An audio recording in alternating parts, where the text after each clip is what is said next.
Joy and Deep Interconnection with Deana Martin. Hi, everybody. It's Diane here at Someone Gets Me. And Deana Martin is taking time out of her very busy life to talk to us about joy and having a deep interconnection. Now, some of this came through teaching through her father, Dean Martin, and she'll talk about that. But also, it's her own life path and her own career. Deana is somebody I would call a multipotentialite. She has all kinds of great things that she does, and she keeps going. Like she hasn't stopped. We're not done yet. There's more great things coming through her. So I'm really delighted, Deana, that you came on the show today to talk to us about that joy in being deeply interconnected. So welcome to Someone Gets Me. Well, thank you so much. And I know you get me. Right, exactly. So talk to me a little bit, or talk to all of us, I guess, a little bit about interconnection for you. Like you're a pilot and you're an author and a radio host and of course a great musician, Thank you. and all kinds of other things that you do that probably things we don't even know about that are fascinating. And so talk to us about your interconnection. How does that work for you? It's something that, first of all, I was born with it. It's in my DNA that, because my dad was like that, my brothers and sisters, we all had a thirst, for life. First of all, I'm happy I wake up every day, touch Mhm. wood. And once that happens, it's like, okay, what else can I do today? What new thing can I learn? So for me, I start off with making my bed. Okay, it's a good thing to do. Make your Yes. bed, even if my husband's in it. He says, "Well, you're making it with me." I said, it's important. Get up, make the bed, and start your day. So for me, um, first of all, being healthy and feeling good, that's one of the most important. So I like to eat right, exercise, which is very difficult when I'm on the road. Right, Of course, right, this past year, we've not been on the road. right. We've been stuck here, and that's a whole other interesting thing. But to exercise, eat right, and that so that gets me and to breathe. So that gets me set up every day is to take care of myself, to make sure that I feel good and think about new things that I'm going to do that day. It might be learning a new song. It might be going out for a different hike, a different walk, whatever it is. There's always something for me to do that's new. Now, as you say, I am a pilot. Now that was pretty wild being a pilot. My brother, it was, my brother used to fly me to, Dean Paul we used to fly to Palm Springs. Mhm. And I thought, oh, this is kind of fun. Then I thought, well, you know what, maybe I could do that. Why can't I learn how to do that? Sure. My brother can, and I know all these women who, I said, why Mhm. can't I? And so that's one of the things, well, why can't I? Why not? Let's try it. Then, of course, when I met my husband, he's a pilot anyway. So, he said, and it was funny, he said, you know what, Dina, I'd love to take you on trips and, I'll fly, a plane. And he said, I think it would be important if you could land the plane. I said, that would be, he said, in case something happened to me. Okay, Right. so that's something else. So learn how to fly a plane, land a plane in case something happened to him. So, we did that too, because they don't just teach you how to land a plane. Okay, you have to learn how to fly a plane and so the whole thing. So that was all very interesting to me. Okay, so I have to learn how to do this. And at that same time, I Right. was writing my book.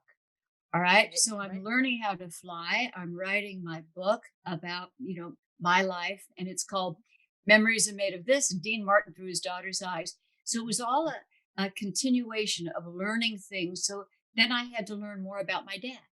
So I thought, well, I'm going to write this book and I'm going to go to Steubenville, Ohio, where he was born and raised. He was born Right. there. So I went there to meet all the people that he had known. So it's again learning something new, finding out about my father, about uh, my background, my Right. my life, because then you make all those connections in your life. So now I'm going way, way back. This is way before the book, Right. because now I'm going back to I skip around a lot because that's what my brain does. I'm thinking, what else can I do? I Right. Exactly. but Just keep on going. I really do that. And so going back to when I was a little girl and finding out that, my dad was Dean Martin, and, well, that's great, but he's my dad. but he was Dean Martin. So other people, thought, wow, isn't that, well, yeah, that's something. It's fantastic. But knowing my dad, and he taught me, he brought us up right. Okay. He had a good sense of humor. He was down to earth. He Right. never got puffed up about himself. He just worked hard.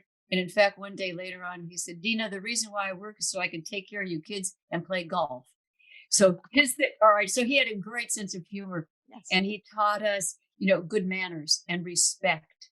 And that's something I think that's very important for people. I don't know what kids are doing today, but I'm not going to get there. I'm not going to be negative. There are a lot of fabulous ones, All right.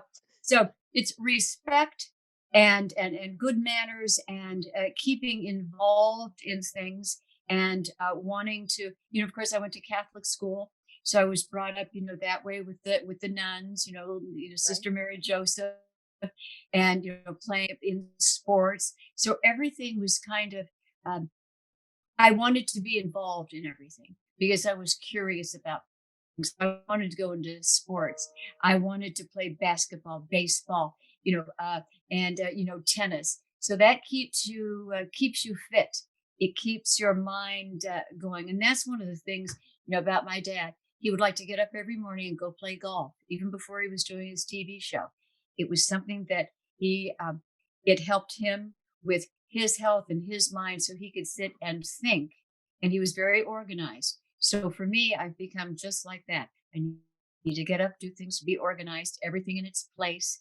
And Right. yeah, so it was an interesting life. I'm going back, 72 years. So it's all of this that I have done in my life. Aside from, because I wanted to stay fit, I became an aerobics instructor. What See, I didn't even know that one. See? Oh, yeah. Oh, yeah. And I saw Right. that, it was Jane Fonda. I said, Jane Fonda's Right. doing these things. Well, wait a minute. Maybe I'll go to one of her classes. And I thought, well, maybe I can do that. Sure. Okay. So why can't I do that if she can do that? So Sure. it's all about learning and saying, why not? And there is no reason why not, try and do something. The worst that can happen is you fail at it. So then you learn. So you learn something. So it's all of those things. I went to college in England, Dartington College of Arts. I was, and when I was in school, I took piano lessons and tap dancing lessons and ballet lessons. So I was very lucky that way to be able to have the opportunity to do that. So it's always about learning something new, staying active, thinking, I mean, I even did, oh my God, my husband would probably think I'm nuts. Um, when I went to the Maharishi, I went and I have a mantra, when the Beatles were out and the Beatles were all Right. going Right. to India, and well, why don't I try that? And so, so I went down and met the Maharishi, got my, what is that, my mantra. And so it's all about learning new things and then seeing what they're like, and just staying connected in your life with everyone around you and what you're doing and with the universe, and just, and that's, it's something that I do, and it's just in me. And that's that joy that that bursts through you. So, has there been a time through all of this, because you're like definitely an explorer, curious, like just keep going after it person, which I completely relate to.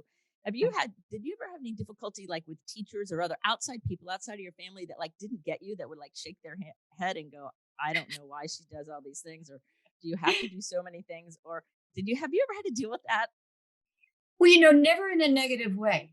People were like more amazed. They were Good, good. amazed probably at the idea that I would do it. That there was someone who was, say, and I hate going back to Dean Martin's daughter, but it's a huge part of my life, and I'm very proud of that. But they Sure. would think, well, what are you doing, all of that for? Can't you just kind of sit back and, relax and just, be taken care of? No, no, that's not what I could do. In fact, my dad would never pick up the phone and call Lou Wasserman and say, put Dina in your movie. That's not something. He would say, go down and read for the movie. If you make it, good. If you don't, it's too bad. He taught me about business. So really from the outside world, I didn't have people who were saying, oh, well, maybe they said, I don't get it. I don't know why she's doing all of that. Right. But it was always in a positive way. And Right. even if I think someone had said, why are you doing that? I said, because I want to do this, because I'm curious about it, because it makes me happy to do this. And I think it's all about, in life, we should be happy. We don't have to think about the, bad things. All right. So, that didn't work out. I didn't get that part. Okay. Well, there's going to be another part. I'll go read for the next part. Right. I didn't get that audition. Okay. There's another one. I'll go do that. And it was quite amazing to have the parents that I had and to have the upbringing that I had. And it was, inspiring for me. Oh, definitely. I'm inspired listening to you because I think it's so important. I think being curious is so important and having good morals and a value and a compass, an inner compass that allows us to really let that curiosity unfold into all these amazing things, that we get to try out. So I love what you're saying. And I think it's so true, and it's great that your family had that connection in a It- way that supported all of you, ethically, morally, spiritually, physically, emotionally, like all across the board. Oh, thank you for saying, and it's true. I just got chills, because I'm remembering, growing up, there were seven of us, seven kids. I went to live with my dad when I was 9. That's when he got custody of us, and so I moved in. I had 2 new brothers and a new sister, and but magically, my mom, made it all work.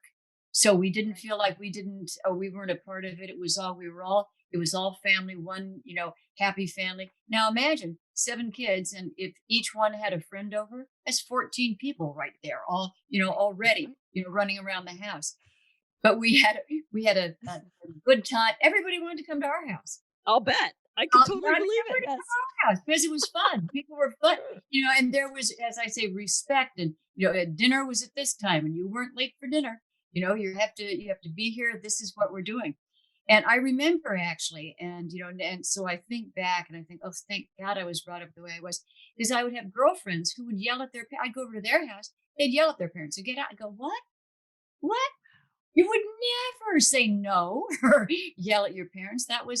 It wasn't in our makeup. So it was always, shocking to me. I said, no, you do what we were all good kids. I have to tell you that because we respected my dad and my mom. Mhm. And as I say, just brought up right. And and we would go on adventures and we'd play games at home. Right. And so Mm. your mom and dad modeled respect. Yes. And so it was easy to respect them and natural for that mutual respect to happen. Yeah. And there were, no voices were raised or anything. I remember if we did something wrong, because now remember, 6 brothers and sisters, and we did something wrong, and they'd say, "Uh oh, Deana, you're going in the den. Uh oh, when Dad gets home, you're going to the den." No, no, not the den. And so, oh no, the den. So you go in I'd sit in the den, and I'd hear my dad come in. He'd open the door, he'd close the door behind him. He'd say, "Now, Deana, tell your mom I was really tough on you. Okay, tell her I was really hard on you. Okay." The tears of God said, "Okay." And he said, "Okay, so you'll never be late for dinner again, will you?" I said, "No, I won't be late for dinner again." He said, "Okay, I love you," and walked out the door. And that was the den. Okay. But we respected him so much. Right. And okay, can't be late for dinner ever Right. again. And Diane, to this day, I haven't been late for dinner. I'll bet. Okay. I'll bet. We're Totally. okay. And but he had that respect from us Right. because we knew, what he did and how he lived his life, for all of us was just, phenomenal. And I think that's something that we learn from our parents or whoever is, Mhm. bringing us up. And it's important. Oh, yes. I like how it was all modeled that way. And I mean, I have goosebumps just hearing this. So, how have you maintained your joy and your curiosity with a year of not being able to travel or entertain and like on this lockdown? And it's like you take somebody like you who's always out there and curious and in front of audiences and doing your gift, and then it's like, well, you can't do that for a year. So how did you keep your joy going during all of these really interesting times? It's a very good question. And, I have to say, because we were on the road 280 days out of the year, Right. I do not miss the packing and pack. Okay. Packing, suitcase, packing, unpacking, all the gowns and the shoes. But so I had 2, let me see. So, well, actually, so it had to be May of last year, March, April. Or it Right. was March, I think, when it happened, Right. March, End of March. March Right. 18th, exact end of March. And I had two sold out shows at Herb Alpert's Vibrato, a jazz, Hmm. a jazz club in Bel Air, Beverly Hills. Two sold out ones. And he ended up having to cancel it like the day before. So I thought, Mm. well, what am I going to do for all the people who, I know will come back and they'll be able to, see the show. But I had already learned all these songs and I had everything set. And I thought, well, what am I going to do? So Rosario, my fabulous assistant, said, why don't you do a Facebook Live show? I said, what's Facebook Live? She said, well, you have it's on Facebook. You have a Facebook page. I said, I know. I said, I didn't even know they did that because I was on the road. I didn't know what they were doing. So Right. I thought, Right. you know what? I was going to do the show for them. And I have, I'm sitting here in my studio and I have all the tracks, because when I do a record, an album or whatever, we do the music and then I'll put my voice on it. So I have all of my music that has no voice on it. So I can sing live here in my studio. So what we did was, I thought, okay, well, we'll do a Facebook Live show. And we did that. In fact, day before yesterday, whatever it was, Friday, that was my 62nd consecutive week of doing Facebook Live shows. So my husband and I and Rizar were writing the shows. I'm learning new songs. Okay. So this is, I have my songs. We write the show every week. We get new jokes. Sometimes I just tell them badly and people just laugh anyway. They say, oh, keep that in. I said, okay. Right. Because my dad would keep all the mistakes in. Right. So it's live. So doing the show every week for 62 weeks, we've done it, learning new songs. And so for me, I'm happy because I'm learning new songs. I'm staying active and I'm working. That's good. The only drawback for me is that it's just Rosario and John. So when I sing, they go, "Yay!" There's Right. two Like people. the Yeah, energy exchange yeah. just is not the same. And I tell a joke, they go, "Oh, that's funny." Wait a minute, wait a minute. So I have to tell you, last weekend, my publicist, it was his wedding. He was getting married in Nashville, Tennessee. Mhm. So we said absolutely we will be there. So John and I, it was the first time we're going out, and so we went out. We got on two different flights because to get from here to Nashville, it's two flights, Charlottesville, and then the Nashville, and then we get to the wedding. And he asked me, of course, to sing a song, and I picked out "You're Nobody Till Somebody Loves You." I love The that song. band was, I love it too. And the band was great. And so the wedding was fabulous. And then they said, all right, Deana, now, it's time for Deana Martin to sing. They gave me the microphone. I got on stage. And all of a sudden it was like, the sound was beautiful. There were a Oh, couple hundred people. I get And, goosebumps. yeah, and me too. And I thought, this is what I miss this so much because it was the feedback, the energy. The people were so happy that we were there, Yes. and that I was singing, and that I brought back many memories for them, and this beautiful, the brand new Westbys, husband and wife, and she was so adorable. She couldn't believe she's married, and I'm singing, and all these people are up in there cheering. So it was. I thought, oh my, this I really miss this. The Facebook Live things have it kept all of my everybody all over the world. We had I think just in the past month alone 2 million views. Okay, so I get 300,000 views on a show from everywhere in the world. So they're Right. watching it because that's what I was giving back to people who were stuck. I mean, when we go back, about a year, the people were stuck in their homes. They Right. couldn't get out. They Right. have no friends. They couldn't see their parents. They couldn't go to, see their children, anything. And so I Right. thought it was me giving back to them. And now, of course, all the comments I get, please don't ever stop. Please Right. keep doing it. I go, well, I'm gonna have to go out sometime. But yeah, so that's what I did. But I had missed. I didn't realize how much I had missed being there live with musicians and the audience and touching people that way. Right. It's so it's both sides of when I work a lot with musicians. Almost all of my private clients are musicians, and we talk about that energy exchange between the audience and them. And they a lot of them did a lot of Facebook lives and are still doing them to stay connected and keep their creative juices going. And but there's nothing that can be understated about that audience connection. And then when I step back and I talk to people in the audience who are like, oh, good, we get to have live performance again. It's that same yearning and that same wanting to be connected to the music and the artist and the meaning and the depth of it. And it's a universal thing. And so it's both sides of the coin, and very eloquently said by you. And I want to tell everybody who's listening, I'm going to put the link to Deana's Facebook and everything in the show notes. So if you want to see some of those, you can go back and you can follow her and see what's going on. Because when she hits the road again, you're going to have to travel to see her live. I don't think she's going to be doing Facebook Lives every week and traveling. No, No. I'll take my phone. Hi. Yes. Right. Exactly. But it's one of those things that just keeps the flow going and allows your curiosity and your artisanship to keep flourishing and growing instead of being stunted.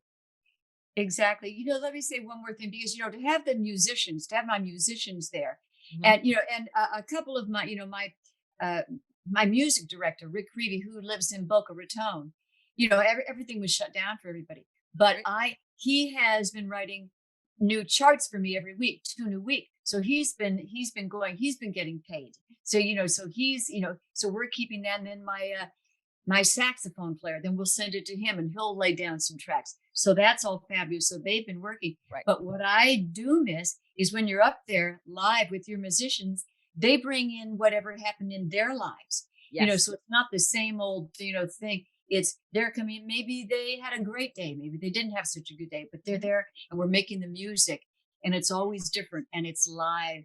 And, Yes. and to hear, the response from people, and to have, one of my musicians say, oh, and them laugh at one of my jokes, a new joke, it's the whole thing it's so perfect. It's like this one big happy family, mind you. And even though they may have had, not a great day, but the music brings us together. The audience is there. So it's the whole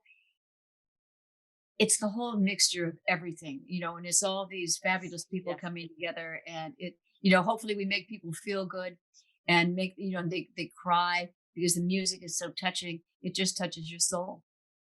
Yes. And that's that joy. That's Yeah. that joy. Their tears of joy is from that touching, that deep joy Yes. soul, and that's so beautiful. So I'm going to put you on the spot a little bit. You have a joke you remember that you want to tell everybody? One of your funny jokes? Okay, you know what? Okay, here's a good one.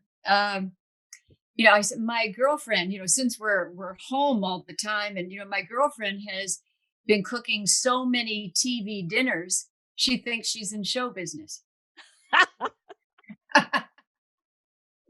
Okay. That's one of my favorites. Everybody was stuck at home. It's cute. And and I'm trying to think of what I'm going to say. What did I just do on Friday? There's so many. And people, what's great is people are sending in jokes to me in the comments. They will send me jokes. Now, I got one from Sandra France the other day, and she said, a weasel walks into a bar, and the bartender says, oh, gee, I've never served a weasel. What'll you have? Weasel said, pop. Goes the weasel. Okay. All right. So, I need clean jokes that, people would go, pop goes the weasel, and they just laugh. It's cute, but people send me jokes. And, I've got 2 guys, Chuck Vodica and Chuck Foster. They send me, great jokes all the time. But everybody from all over the world. I get jokes from London, from Mike Lane. This year, I know it's remarkable.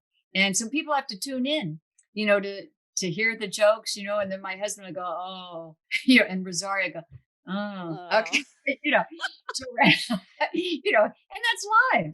It's like what we're doing, it's important. Yes. I think it's very important, and it keeps everybody moving forward. So you are obviously very full of life and very talented. How does your intuition play into all of your work? Very interesting. I get feeling, my husband laughs at me, because I say, I know things, and I do, I know things, You know things, right? Before something's going to happen. And, and I feel it, and I know, okay. And, he thinks he'd probably just die if he knew I'm saying this, but there are things that, that I know, and, it just comes to me.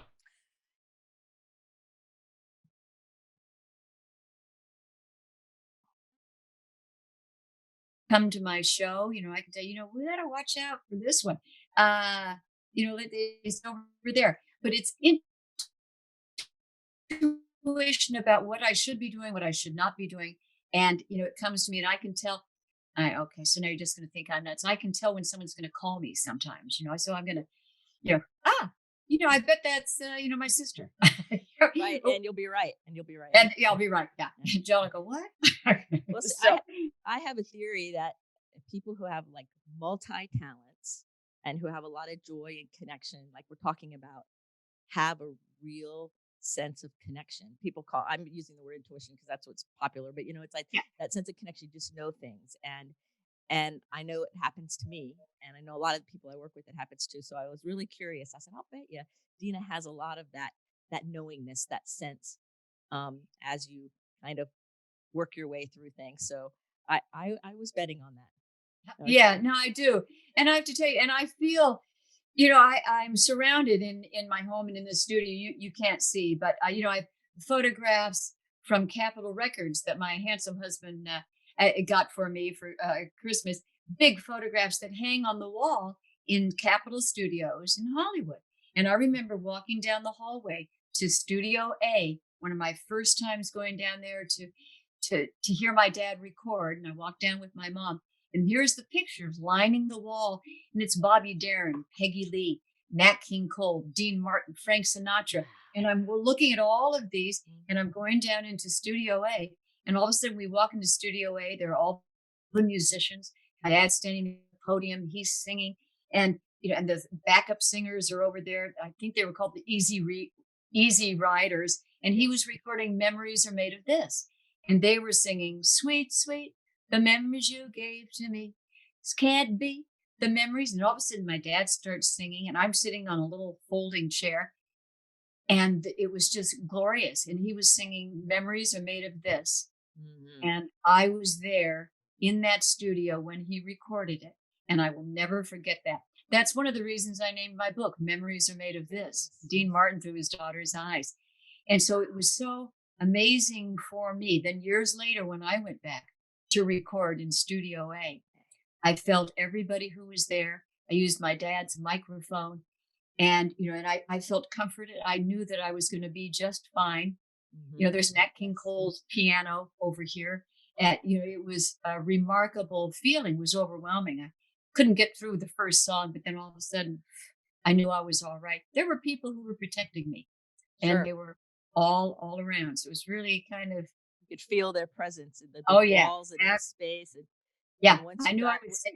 Yeah, once you dialed into that joy and that creative spirit, it just started flowing through you. Wow, that's it so did. beautiful. That is so Yeah. beautiful. Oh, thank Oh, you. I love it. I love it. Oh, so it's just delicious to me. So I have this is kind of a random question, but I'm very curious about, since you've traveled all over, what is the most memorable food you've ever eaten? Most memorable food. Oh, that's good. Uh, uh, Come to think of it, it was I think they called it paper wrapped chicken, but it was at the and I'm trying to think, it was on La Cienega Boulevard, because I mean, traveling all over the world, I've been there. But Right. the one that comes to mind it was chicken. It was called paper wrapped chicken at this a Chinese restaurant that my mom used to take us to, and it was a little cup of lettuce, and they put this fabulous little chicken in it, and you would roll it up, because I'd never rolled up a lettuce leaf and eaten, like that. I mean, I was a young girl, but I'll never forget the taste of that. So they called it Mm, paper wrapped chicken, but it wasn't. It was in a lettuce leaf, and I'll never forget that. But I have been all over the world, as you know, but right. my favorite is going to Italy and having, oh gosh, when I would have the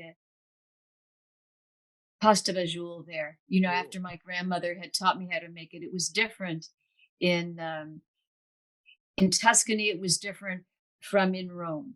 Everybody has their own pasta vajul recipe. In fact, I had an argument with Sophia Loren once, because we were doing something at NIAF in Washington. All right, and it was an awards show for the National Italian American Italian Foundation. And so we were sitting in the green room, And Sophia said, I would love for your husband and you to come to my house in Malibu and we'll, have a little dinner. I said, great. And she said, no, I'll make pasta visual. I said, oh, okay. How do you, red beans or white? She said, red. I said, no, no, white beans in pasta visual. And I said, do you use tomatoes? She said, yes. I said, no, no, no tomatoes in pasta, in the pasta visual. It's got to be the cannellini, got cannellini beans, the white ones, the tubatini. And she's looking at me and my husband's going, wait a minute. You're talking Sophia Loren out of asking us to come to dinner. I said, well, she just doesn't make it the way my grandmother made it. And, there's lots of ways to make pasta visual, but not with red beans and there's no garlic and there's no tomatoes. So just as if Sophia's watching, I still don't think you should put tomatoes in your pasta visual. Okay, so Sophia, listen, will you please? Yeah, right. Exactly. Oh, that is genius. That is wonderful. Yeah. So I want to thank you for being on the show, and I want to be respectful of your time. But I want to know if there was anything you wanted to share today that I didn't ask you about, because I do have one final question for you. But I want to make sure that your heart's full and that you were able to say what you wanted. Now, of course, in the show notes will be your bio and all the links to your books and links to your albums, and so people can follow you, purchase your things, and learn more about you. So that's all in the show notes. Is there something that you wanted to share about that I didn't ask you about? No, you've asked about everything, which is great. And, I talk a lot, but, we do have a documentary coming out about, the King of Cool, about, Dean Martin. And we have interviewed so many people. I mean, it's spectacular. It will be fabulous together. So it's been we've been doing it for a few years, and it's going to be spectacular. It's the people who are putting it together, they're called Creative Chaos, and they are beautiful. I mean, beautiful interviews, and everyone has been very respectful to my dad. So that's something that's coming out, and all of the music that Rick has written for me for this past year, the new songs that I've been learning, we're going to record those. And, and I want to thank all the people who have requested songs. I have 2 new ones for this Friday. The Days of Wine and Roses, and what is the other? The Days of Wine and Roses, and Open Up the Door and Let the Good Times In. Ooh, all right. Yes. So open up the door. So I get those new songs every week, and I learn them. So we're going to be putting out an album of all the songs that we have done for this past 62, 65 weeks. The past year. So we'll be doing that. But I would love for them to come onto Facebook Live and watch the show, send me comments, and they can request songs they'd like to hear, and I'll see if I can get to them. And thank you so much for what you're doing. You made this a very wonderful interview, and it's it's always scary. You never know what's going to happen. Yeah, that's right. You never know. Well, everybody, you're listening to Deana Martin, and there's so much to her that we just barely are scratching the surface. So I really implore you to follow her, go to her Facebook Lives, and learn more about her, because one of the things that you'll see that in the DNA, as you say, is not only is there deep joy in their whole family, but there's this ability to connect deeply with themselves and others. And I think it's important that we really pay attention to this moving forward in our culture, in our world. And so we have a great person here to kind of inspire us to keep on going and letting our light shine. So I want to thank you for being on the show and for inspiring me today. And I have one final question for you that I can't wait to hear your answer. Okay. That is that if we were going to have a billboard put up that the whole world would see with Deana Martin's quote on it, what's on that billboard? Well, being a pilot, what I would say is, it's not about the destination. It's about the journey along the way. Beautiful. Oh, I love it. I love it. And the journey along the way, when you're curious and you're exploring and you start the day off getting things done and you're paying attention, great things happen. So I love that. Thank you so much. My pleasure. Thank you. So everybody, you've been listening to Deana Martin, and I want to remind you that you're a rock star. You're here on purpose with a purpose. So let your light shine. Pay attention to the journey, not the destination. And know that until the next episode, if someone gets me, be well.